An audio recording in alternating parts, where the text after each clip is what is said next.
diligently discharge my duties and perform my functions in the high office.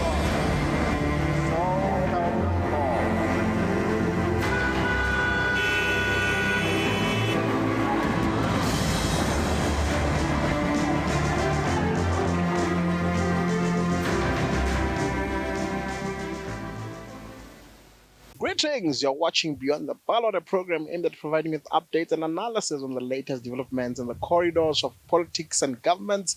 My name is Jackie Shabangu. What an interesting time to be alive. So much has happened in the recent days. Today, we're bringing you an exclusive coverage of the Putternerships dialogue, where different sectors of society, including government and business, have gathered to discuss about, strategies, finding strategies on how to advance South Africa forward, not only for the benefit of South Africans, but all those who've got vested interest in this nation. The recent developments have sparked conversations, but have also exposed a lot of gaps in society. So patriotic citizens have championed initiatives like these geared towards making sure that we gather or put efforts together with the government in advancing the country forward whilst sorting out the injustices or the effect of the injustices of the past. So stay tuned as we bring to you key highlights of this all-important forum here in the East End of Gauteng. God bless you. And foster job creation. This partnership you are curating here through your Swim for Goals initiative is an important step in the journey in creating collaboration between the private sector and the public sector. Your investment will not only yield financial returns, but will also contribute to the socio-economic upliftment of our communities, creating a legacy of shared prosperity. Shared prosperity is essential to the stability, agility, and competitiveness of our nation. Ladies and gentlemen, in the era of digitization and digitalization, the proposed Transformation Fund will be instrumental in driving digital transformation across various sectors of our economy. As government, we invite you to join hands with us and amongst yourselves as business to contribute to and take advantage of the opportunities that will be brought about by the Transformation Fund.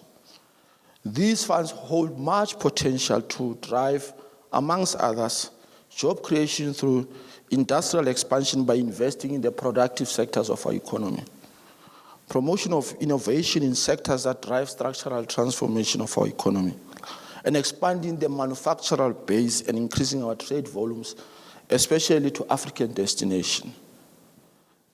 There is therefore a case for the establishment of the Transformation Fund, which will strategically allocate capital, promote innovation, and address market failures to drive inclusive and sustainable economic growth. Program Director, as we navigate the complexities of the global economy, economic diplomacy becomes increasingly crucial. The current geopolitical landscape is marked by uncertainty, with debates surrounding tariffs and trade policies shaping the way nations interact.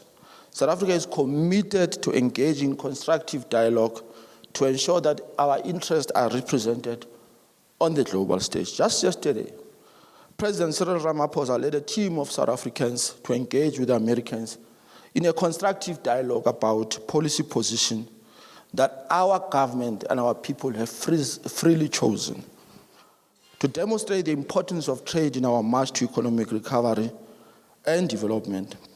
Hopefully you will agree with me that our team did exceptionally good against an almost entrenched negative sentiment. America is an important trading partner and the second largest partner by trade volumes. You would also have to bear with us that the 45th and 47th President of the United States is quite an interesting character. We are quite elated that the discussions that ensued in the Oval Office were quite instrumental in building economic and diplomatic ties, or strengthening economic and diplomatic ties between Washington and Pretoria. Ladies and gentlemen, South Africa has always understood that protectionist trade policies policies can and will pose challenges not only to our growth ambitions, but to global growth as well. In this regard, we've always advocated for a multilateral trading system that is fair and equitable, one that allows developing nations like ours to compete on a level playing field. Our participation in international forums such as the G20 and the World Trade Organization underscores the commitment to fostering a rule-based trading environment that promotes sustainable development. Of course, the world changes rapidly. We are thus mindful of these shifting dynamics of global trade. Our government continues to strengthen economic ties with both emerging and developing markets, remaining vigilant in protecting our interests while embracing opportunities for collaboration. Our approach to economic diplomacy is guided by the principles of solidarity and mutual benefit, ensuring that South Africa remains a competitive player in the global economy. Let me veer off from my speech for just a minute and say that one of the take-homes that we would have observed in the discussions that unfolded in the global discussions that ensued in the Oval Office yesterday was really about, it's not really about whether there is white genocide or not, because the myth of a white genocide in South Africa is non-existent. But we must have a reflection on the impact of crime on our economy. And I'm saying I had an opportunity to attend a working visit by the president in the UK last year. And leading among the concerns raised by investors was crime, especially violent crime.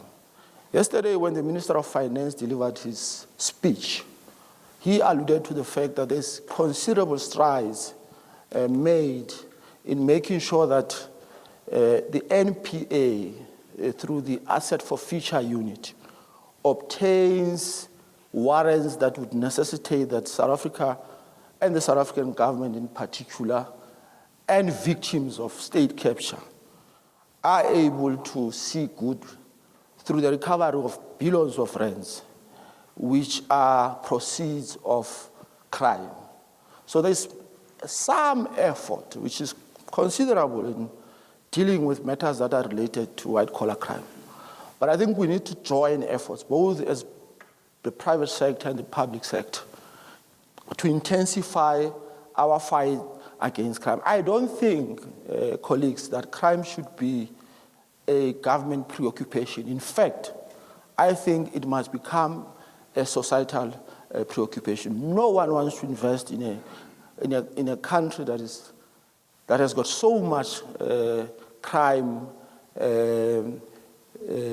engulfing its communities, engulfing its operations, engulfing its ability to create a nation that has much more bigger respect for the rule of law. So I'm saying this is one of the discussions that, as we reflect on the discussions that ensued in the global office, we must have a self-reflection as a country.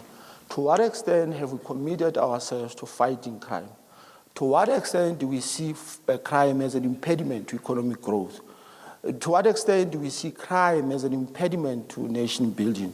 To what extent do we see crime as an impediment to building a prosperous future for our kids?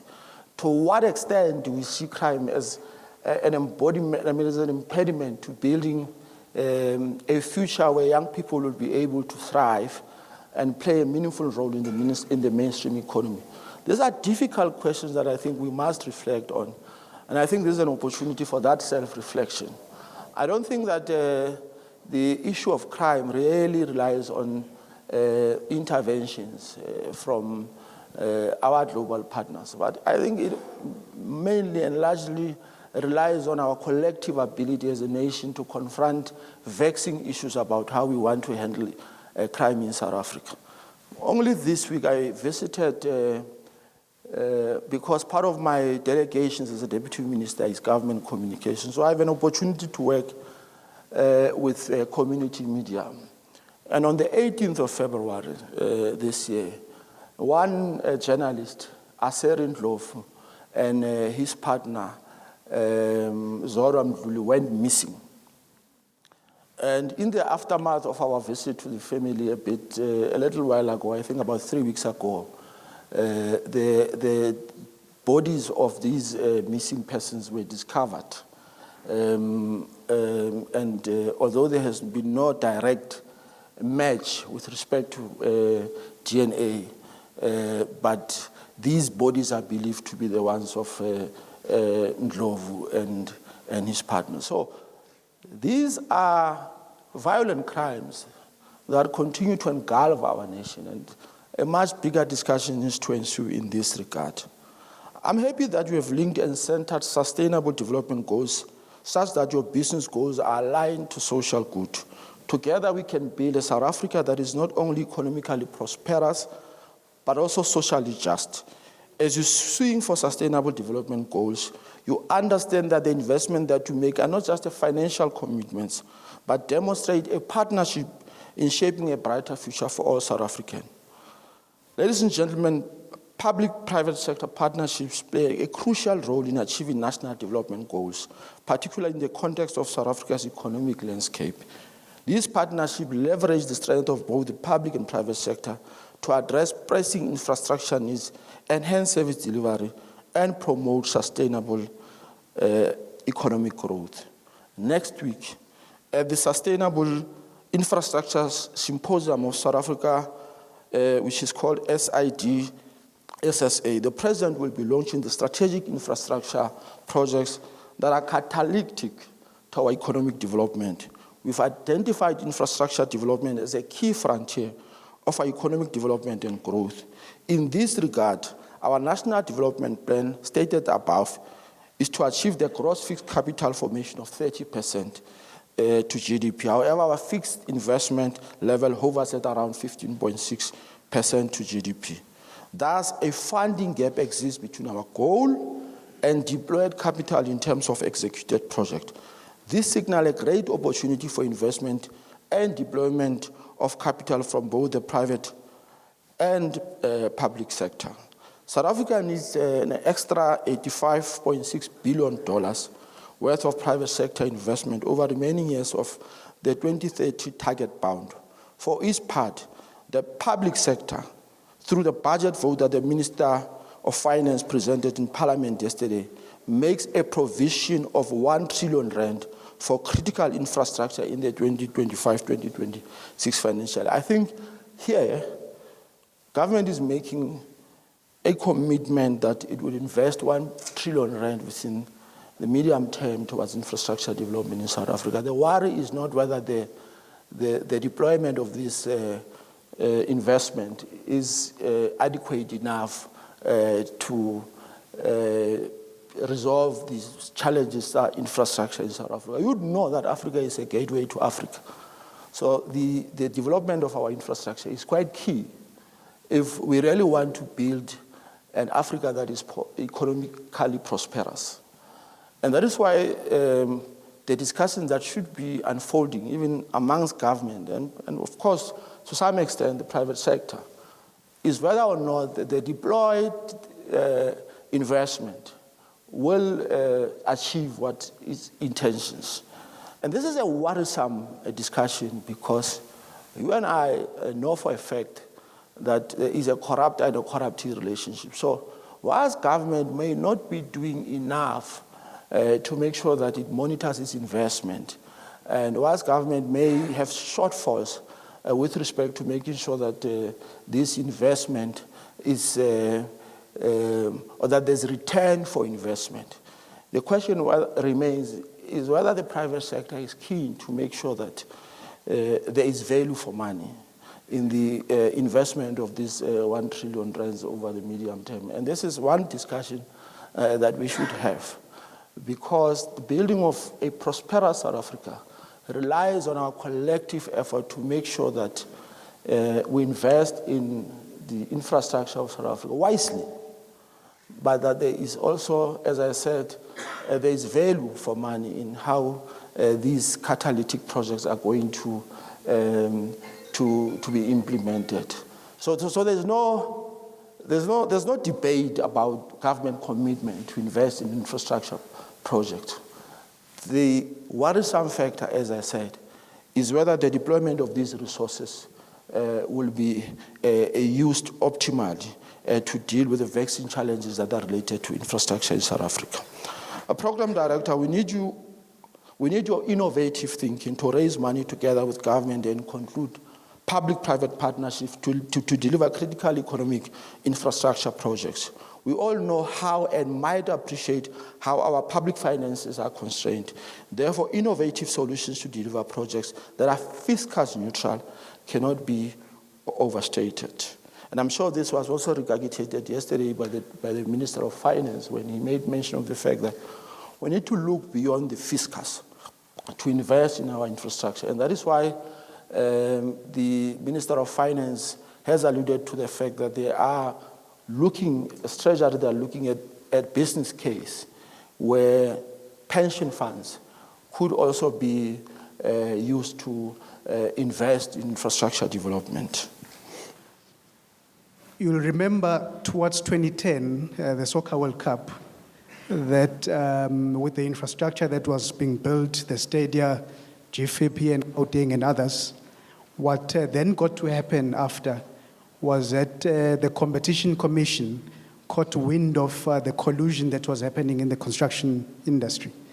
That the big construction companies basically would sit around the table and decide that this project is coming to you, do your numbers, then share your numbers with us so that when we put in our bids, they are above yours and you become automatically the lowest bidder. What then happened was that there were those discussions between the construction companies and government, and ultimately in 2016, there was a settlement agreement that was reached between government and the construction companies. And that settlement agreement, part of it was that there needs to be a fund that is going to be established, and this fund is going to be, you construction companies, you are going to pay fines into this fund. And this fund is going to be used to boost transformation and development in the construction industry, especially focusing on emerging black contractors. And that fund then became the Tirisano Construction Fund that was established officially in 2017. And it runs 7 programs. I think we can discuss at a later stage. But I think coming to the budget, it's an opportunity, but I think also the question is who's benefiting from this budget in the infrastructure space. And the DM also mentioned the Transformation Fund, and I think that is what is also going to be of interest to colleagues in the room, that yes, we've seen billions being spent. I mean, you look at the M10 Bridge down in the Eastern Cape. You drive on the N3. The N3 has been in construction for a long time. But what companies are there in that space? And I think the Tirisano Construction Fund, in partnership with the Transformation Fund that has been established, have a role to play in that. Exactly that, the transformation, that actually it needs to be black businesses that are owned by black people and managed by black people that get to benefit in that space. And what are the problems in the space that we operate in? You find that emerging black contractors, they are struggling with working capital. They are struggling with guarantees. They are struggling, yes, you have a contract, but you need the yellow machines. Where do you get the yellow machines from? I think then that way the Tirisano Construction Fund can be able to come in partnership with the Transformation Fund that the DM also mentioned. Regresses, because then, it puts the risk out there. I think one of the things that we also never really talk much about within the logistics space is the moving of cargo via air. I think, not to touch on the SAA part, but I think as a logistics space, we really took a knock, because now if we want to grow into the regional space. No, so get into the tariff thing. I mean, let's take the ports. You know, we do know that, you know, the Durban port was really one of the biggest in the Southern Hemisphere. But now we've got the port of Namibia. The port of Namibia in Walvis Bay, and also the port of Maputo. You can understand that for international investors, if they're seeing South Africa not being stable with all the supporting infrastructure, it's easy to dock a ship from Asia to the port of Maputo, go up to Malawi, to the rest of Africa. We are no longer the only way. And I think that's something that we need to understand, that our neighbors are starting to be. And to the fellow panelists, morning everyone. I think for me, broadly, I'm mostly trained as well as a consultant, and one of the things that mostly taught is two things: is that when the bridge collapses, first thing that you do, you must ask how the bridge was built, so that how you can diagnose the cracks of the problem. And the second one is that if you want to be a strong athlete, it means that you need to train yourself mentally, have a good nutrition, you need to go to the gym so you can be the best. So it's the same thing. So it's how do you address your problem, but how do you plan for the future? It's how do you boost yourself? How do you strengthen your systems? And what the colleagues was talking about, the infrastructure, and as well as the supply chain, which is the logistic, which is the part of it in the supply chain, the main, and the drive of the downstream of that integration, the vertical integration of any sector. It will be logistic, transporting of goods and all of that.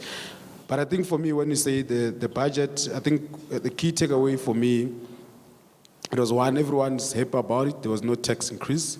And also is to get a sense of how does a government, especially National Treasury, position itself to protect the supply side of the economy, and also how do they boost the productivity of the economy, because South African productivity has been at the lower end, particularly because you can see with the high unemployment rate, and you can also see with the Transnet not playing its part in terms of what you was talking about, the transporting of goods through the rail.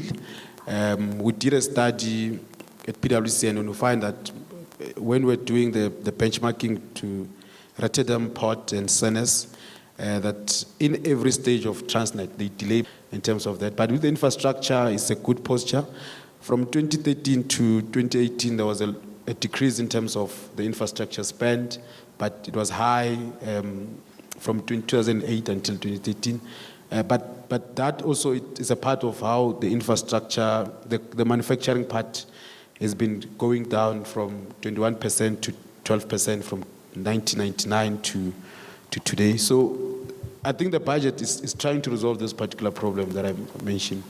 And I had a dinner with one of my friends who works in Treasury, and he was saying that there's two things about fiscal policy. One is that you must manage the government money. So it's about managing government money. When you get paid a salary, you need to manage it and see where you're paying the debt and all of the stuff and expenses, liabilities. But when you look at the structure of the economy in South Africa, it cannot be overly dependent on just those services. So, i.e., we need industrialization and manufacturing. Therefore, the skill system must be diversified to include technical skills and other artisanal skills that are crucial for diversifying the economy. But that also requires parents who appreciate this link between education and economic diversification. And then the last point I want to say is that education is not only about getting a job. It's also about building a particular type of citizen. I am concerned about an education system that teaches our young people that you're only getting educated to get a job. No. We must all join hands in fighting crime. The work of the police is cut out there to ensure that we arrest criminals, and the work of the NPA is to make sure that we prosecute them. And the courts are there to administer justice without fear, favor, or prejudice. We have a responsibility as citizens to have a dialogue about what we want to do, joining efforts to fight crime. There are many other initiatives that have been started by the South African Police Service, which are aimed at fighting crime. Operation Chanela, and many other initiatives that are aimed at fighting crime. There are watchdogs that are aimed at looking at white-collar crime, specifically corruption in the public sector. Although there is less emphasis on corruption in the private sector, and that's a discussion that we must also have. The Competition Commission is there to make sure that the anti-competitive activities are penalized. But I think the broader discussion is how do we have a system that is resilient to fighting corruption in South Africa. This is a part of the discussion that must ensue, even in the national dialogue that is going to convene, to look at ways and means in which society can hold hands with the public sector to make sure that we fight crime. There are many other initiatives that government is engaged in. But I think glaringly, and this is the emphasis I'm making, that there are strides, visible strides, and they were announced yesterday when the minister presented the budget, especially about the work that has been done by the Asset Forfeiture Unit in making sure that we recover money from proceeds of corruption and proceeds of state capture. These are initiatives that must continue to ensue, but I think that we must not just let government handle crime and corruption. I think it must be a societal preoccupation, and I think we must all join hands in making sure that we fight corruption and we intensify all efforts at making sure that we have a crime-free South Africa, that we nip corruption in the bud, that we deal with politicians who are corrupt. We name and shame them. We remove them from public office. We hold them accountable for their actions and decisions, and that we build a society where there will be respect for the rule of law, and those who are involved in corruption and in crime generally. Well, the discussions are in place. I think Kwesi will be better placed to answer that question, but what has been said, even by the minister, is that it's going to be 100 billion over 5 years. Okay. But also this is in different sectors, not just infrastructure alone. Okay. I think also to touch on education, if you look at how this Tirisano Construction Fund was structured, the programs also, they speak to that pipeline that you are talking about, but in the construction industry. You'll find that there's a basic education program that deals with tutoring medicines, the STEM subjects, in high school, grade 10 to grade 12, and then there's a bursaries program, but really it is to attract learners into the construction industry. Okay. And I mean, if you take an example that we had ASGISA in South Africa, and then GIPSA, out of that, what was identified were critical skills. But what the Department of Public Works did at the time was to establish what they called the 2014 Youth Foundation. And that was to take learners from across the country. During school holidays, they would take them to construction sites, to universities, really to expose them to the construction industry. And I think there's a case also now because, again, you read the National Infrastructure Plan, it does say that there was a skills sort of departure in the country when the construction sector was not performing. And now we're talking about bolstering infrastructure development, but where are the skills coming from? And for me, there's a champion for infrastructure development in the country, the Minister of DPW&I, but I'm not seeing the political champion for skills development in the country. So in other words, attaining the SDGs requires us to restructure South Africa's economy. The SDGs are not only a philanthropic exercise or a framework, they actually are a policy framework for building a different economy. And I think I want us to have that paradigm when we go back into our different sectors, as business people, and as also as state employees. The second thing is on this debate about transformation and building an inclusive economy.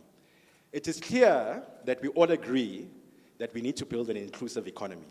The issue is what type of model do we need to build that inclusive economy? And I think we're presented with an opportunity to rethink Black economic empowerment and SMME development within a new transformation paradigm, which is not only about gaining access to markets or business opportunities for individuals from historically disadvantaged groups in society, but is also about making an economic case that goes beyond the demographic. What do I mean by that? We need to support black entrepreneurs who are also creating jobs. We need to support black entrepreneurs who are also contributing to localization and value addition in the economy. We need to support black entrepreneurs who are also interested in investing in underdeveloped areas, in rural areas and townships, in order to transform the uneven spatial development patterns in the country. So in other words, we are moving away from the preoccupation with just demographics without a clear socio-economic case. And this is important also for rebuilding South Africa's manufacturing base in order to industrialize the economy. And I think the Transformation Fund is interesting because although there's been a lot of focus on just the value of the fund, it actually speaks to some of these principles that I've just alluded to. The other thing that's also important about the Transformation Fund is that it speaks about breaking down the market barriers for smaller black entrepreneurs, okay? Particularly those that are related to finance. So in other words, the financial instruments of the Transformation Fund are different than conventional finance.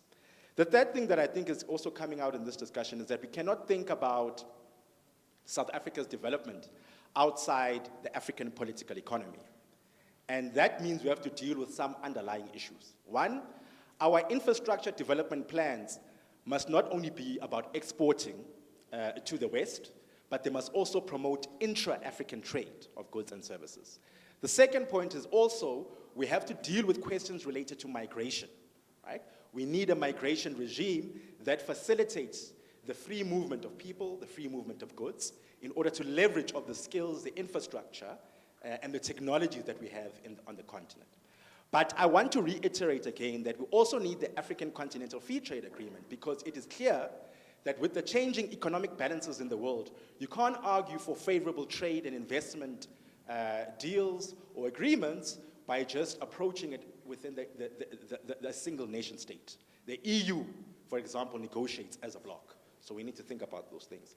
And then the fourth thing that is also important, I think that's coming from the discussion today, is that we need to also collaborate and build networks. So one of the biggest challenges in relation to localization and building more local value chains is the fact that we don't have enough information around who produces what in the economy. So if we say, for example, we want to have more black entrepreneurs in the renewable energy space, we need a clear idea of who produces which components, and then we can make a decision within the DTIC, within the DMR about what kind of policy levers do we need to sort of integrate entrepreneurs into these value chains. And this is important. So what am I saying here? I am saying that beyond the issue of demographics in terms of business profile and intelligence, we need to collaborate on who's producing what and in what sectors and what challenges are we facing, so that we have evidence to inform our policy decisions around strategic industrial policy, especially when it comes to industrialization, the beneficiation of crucial minerals, but more importantly, entering what we call the new and emerging sectors, such as the renewable energy sector. And this is why, as the partnership, we're trying to build this network. Because our view is that the network cannot be top-down, it cannot be just vertical. You have to build also horizontal networks. But to do that, we have to share information, we have to collect that information. And as we all know, there's a difference between information and data. You can have information, but it becomes data when it becomes useful for informing action and policy transformation. In the future, we will have specific discussions related to specific sectors, so energy, infrastructure. We're going to even have a special session on the Transformation Fund and rethinking BEE. And we hope that colleagues will join us in all these sessions. But what the other thing that we're also trying to do is to also leverage off the different institutional capabilities that we have in the network. This is why we're bringing young people, and I want to emphasize that. Thank you to the Deputy Minister as well, and everybody that has been instrumental in putting this together. When you guys go out there to putt, the very basics of golf, remember also this is about partnership, right? The very basics of business is also partnerships. In fact, the word competition comes from Greek cum and petition, right? Cum coming together, together, and then the petition, like an actual petition. So people that were in competition before, it's actually just petitioning around a particular need. So let's not see each other here as adversaries. Let your egos down. Let's engage. I promise you, you can learn so much from the people that are here in various spaces. So I'll also facilitate some relationships and discussions, but this is about national development dialogue, as you heard. We're going to have more conversations and programs that then action some of the policies of the government. I believe they're doing their bit, in building an enabling environment for us. It's up to us to animate those policies and the economy. So thank you, everybody, for being here. Just a couple of announcements. Also, for the non-golfers, you guys will be able, there's a Camelot Spa here, just in the 18th next door. So while we are in the bunkers, you can be there on the beds and on the seats and getting a massage. So enjoy yourselves. There's putting. The team will also assist you in kind of those activities that you can partake in. And then, guys, we'll start at 11:50. I know we said 11:30, but because of the discussions, they went over time a little bit. You can network, you can go putt, you can go drive, whatever, but at 11:50, be at your respective holes. You will get the tee sheet and so on downstairs. You can talk to the guys at Serengeti as well, and they will assist. So thank you. Also, go into this day not with a transactional mindset, but a transformational one. I believe that's where the true power lies, even in terms of opportunities. That's it. They lie in transformation. So let's make it happen. This is the first of many. We'll break it down into industries, as my colleague Kwezi said, and we're going to have sector-specific ones. Bring leaders, hold people accountable, and build. Your thoughts about the dialogue that we just had here today? Well, I think this was an important dialogue by all measures. In the first instance, it demonstrates what government can do working together with the private sector. And we think that these platforms are quite important even in the future for government to share the information on its product offerings.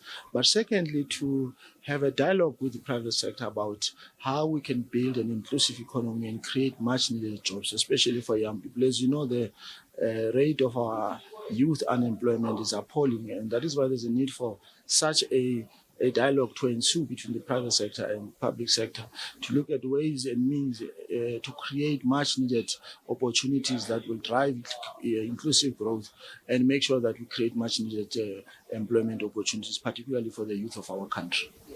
Your department, communications and digital, I think, is becoming more and more relevant given the proliferation of emerging content creators in the space. And in my own opinion, I think this is one space that we can really strategically leverage to create sustainable jobs, but at the same time drive other strategic initiatives such as education and awareness to an extent. What are your thoughts around that? How are you maybe planning? What are the ideas in your mind concerning how you can bring the emerging content creators into the space in a way that will yield also meaningful outputs for them, but also the communities that they live in? Well, you know that in 2013, government took a decision to review all its white paper policies, especially on communication, telecommunications, the e-commerce white paper. We also have said that there's a need for us to have policies that respond to the current digital age.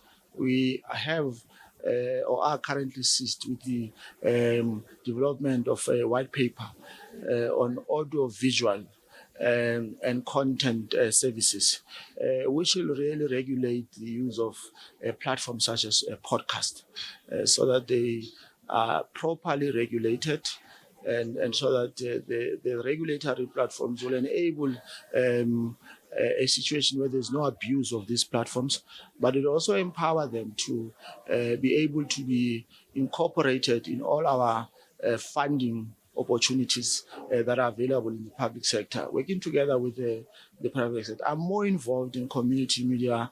I work very closely with community radio stations and community newspapers as part of the work that is assigned to me on government communication, and particularly with respect to MGDA, which is responsible for the diversification and development of media.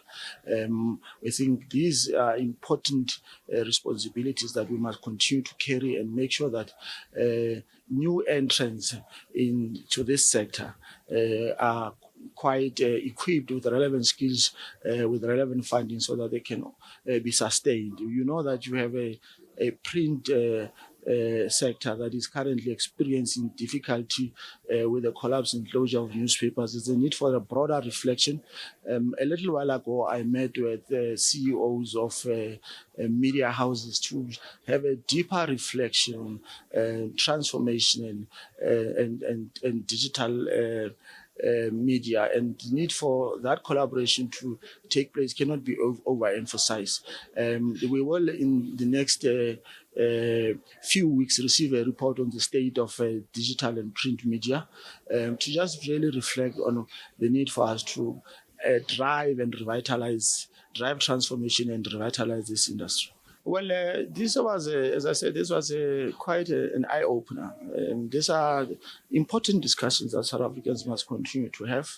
They are taking place just a day after the president met with his U.S. counterpart.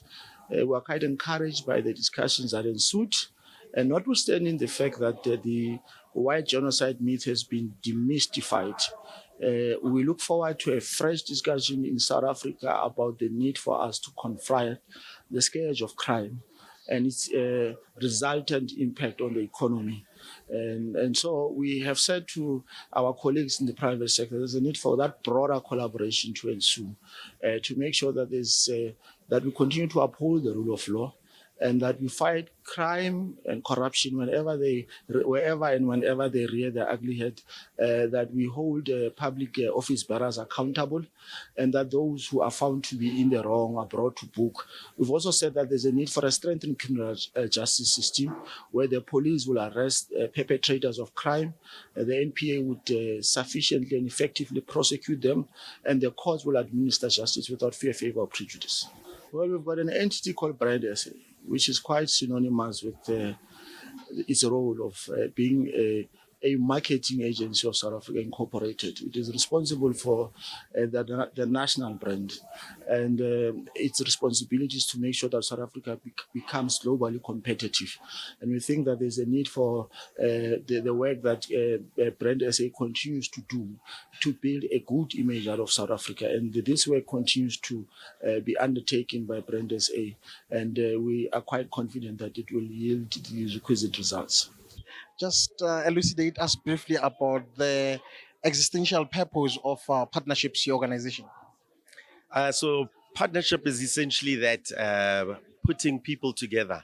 Putt, as it says in golf, putting is a very fundamental of business. Of golfing, and partnerships are the fundamentals of business. Long term, if you want to be sustainable as a business, as any organization, the relationships you have with your stakeholders are important. So we here hope to build a development dialogue and a platform where different stakeholders can engage about critical issues that are pertinent to development as a whole in the country, on the continent, and globally. But how do we bring those back down in a very practical way to the people on the ground? Yeah. So essentially, your efforts are geared towards synergizing partnerships for development. Absolutely. Let's talk about the program today. What inspired the program? What was the whole objective? So we have the Sustainable Development Goals, popularized by the UN. But how does it look at a national level and with small to medium-sized enterprises, which are the players, the real innovators that animate, some of these policies? A lot of entrepreneurs don't even know about the SDGs, and There's 17 SDGs, there's 18 holes on a golf course. We've dedicated each hole to a development goal and brought in a mix of corporates, a mix of small to medium-sized enterprises to champion the development goals. And also, it's important for the panel discussion to conscientize the kind of entrepreneurs and economic citizens that we have in this country. Soft life is nice, and I know people kind of want that, but I think in order for us to go where we want to go, we really need to go back to the basics and think of the kind of country we want, and the future that we want to inculcate even in our children and the next generation. Sati, you are speaking about entrepreneurs, in my own understanding, as a critical component in realizing, full development slash transformation.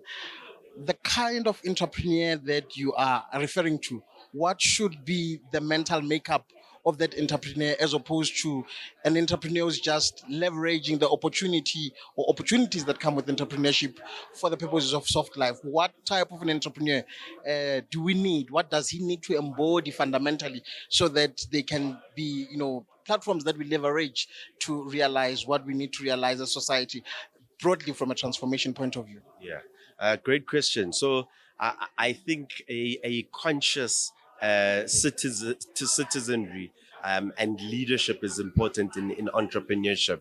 So when you look at sustainability, we need entrepreneurs that think in terms of building and capacitating the country towards sustainability, taking care of the environment. Economic needs obviously are also important, but there's also the social needs. So entrepreneurs that are really system thinkers and are able to blend a mix of needs from our environment and in the country, and put that into practice. Yeah, not just being parasitic towards the state. Yes, the African child, I think, should be serving, the country, but not in a parasitic way. So I think we need to change some of the relationships that we have in our minds, not only amongst each other as entrepreneurs, but also with the public sector. And moving forward, what should we be expecting from your organization Putternership? So there'll be more. This was a launch. This was the first, just to let people know that we are here. This is what we are doing. And I think just going forward, we'll have more sector-specific initiatives like these ones, where we bring the public sector, the public-private, as well as the small to medium-sized enterprises, really engaging. And strategies do not live on paper. They happen in conversations, and that happens through dialogue. And through these dialogues, I hope we can then form meaningful partnerships with people, and we can actualize some of the goals. Dr. Mabasa, your thoughts about the Partnerships initiative, where we stand as society from an economic transformation point of view, first and foremost? Yeah, I think it's very important because we got small entrepreneurs into the room, particularly Black, to discuss some of their major policy issues, but also they're discussing them in the presence of the Deputy Minister and the Presidency. And we know the Presidency is central in coordinating policy throughout government. So they are feeding it into an institutional discussion. The second point is that it's also important for connecting entrepreneurs so they can share knowledge, to build capacity, to build leadership skills, and also possibly even develop partnerships going forward. We also think it's important because we know transformation, we're struggling with it in the country if you look at the statistics. So we need to find key catalysts and strategies to improve our economy in terms of the question of transformation, particularly inclusive growth. So when you have entrepreneurs gathered in one space who are articulating their challenges around transformation, it allows us to use that evidence for transforming policy. And the place of building or consolidating a proper mindset or mental structure from an entrepreneurial space that will be responsive in a way that really delivers the needful value, as opposed to just pushing them into economic freedom as individuals. How are you seeing these conversations aiding in that space? Yes, so one of the important things that we need to do is support entrepreneurs' capabilities. not only to just run businesses, but to make strategic decisions that relate to important policy imperatives in the country. That's the first thing. But the second thing also, we need to think about ownership differently. There's an opportunity here. We don't have to always have individual owners. There are social forms of ownership.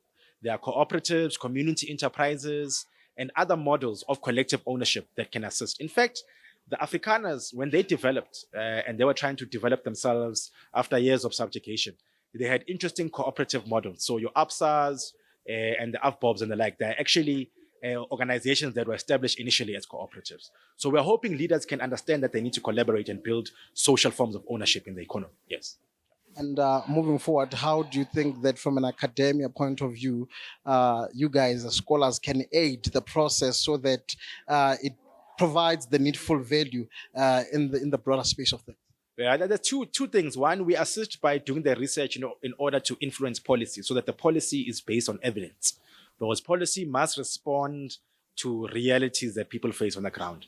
So research is important for doing. But the second thing, remember, to develop new technology, you need research. And so the academics are important because they can assist in aligning transformation imperatives with new technology development. So when I was in there, for example, I gave the example of renewable energy. We need to study what are the patterns of investment, of job creation, of skills requirement that are required to develop renewable energy in South Africa. And after we've studied that, we match that with economic transformation so that we support smaller, preferably Black-owned SMMEs. So that's where we have the interface between the knowledge and the sectors. Yes. That was the partnership dialogue taking place here in the East Rand of Gauteng. Different stakeholders, policymakers, business and government officials have given their thoughts on how to advance, this country forward and make it a very strategic global partner in different sectors, but also for everyone who is living under the sun.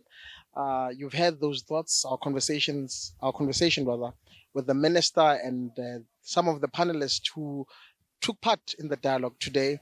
And we hope that you will leverage that information also to play your part. Pastor just said to us, Africa must wake up. So it is these conversations that you can leverage to consolidate your substance so that you can make a meaningful contribution in advancing Africa and translating it into the Africa that we want. So till the next exciting episode of Beyond the Ballot, stay tuned to Level Set as we connect the world to the word. God bless you. Do swear that I will faithfully and diligently discharge my duties and perform my functions in the high office